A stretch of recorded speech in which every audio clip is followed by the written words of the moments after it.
दोसर के मिले साचो कहतानी तू दू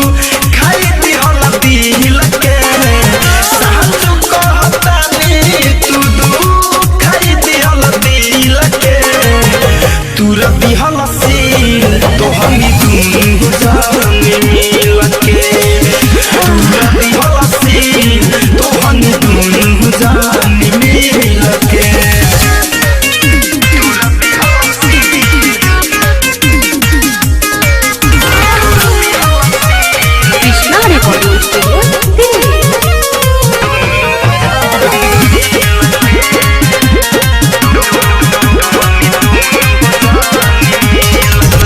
कहीं सुन दैया मार दिले रहे छैया काम तू कइल है ऐसन करी ना कौन मुदैया अरे मायरे कहीं सुन दैया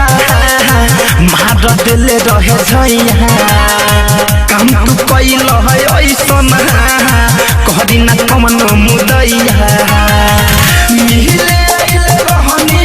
हम सखी के साइकिल से मिले रहनी हम सखी के साइकिल से तू रबी हल सील तो हम दुनु जानी मिल के तू रबी हल सील तो हम दुनु जानी मिल के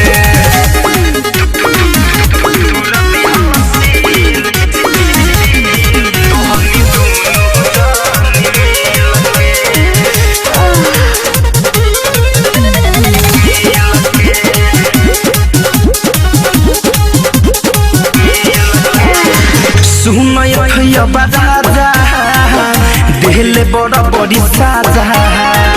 साथ में रंजित गरीबी उठैले बाद माजा अरे मार मुझाई के रे सुनय भैया बड़ा देहले बड़ा बड़ी साजा साथ में सरोज बीडू उठैले बाद माजा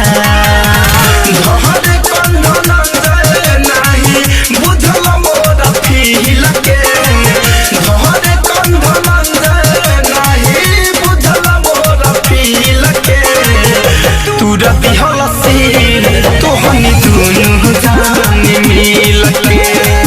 तू रबी हल सील तो हम दुनु जाने मिल के हम कहनी कि केहू के ना दिल है